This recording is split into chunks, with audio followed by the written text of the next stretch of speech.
Just wow, amazing.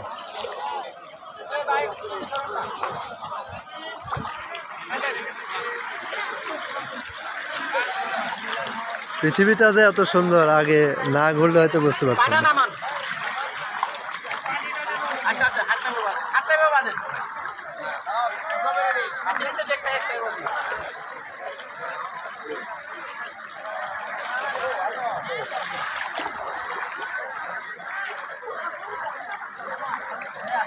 Sylhet সাদা পাথর দেখার মতো একটা জায়গা।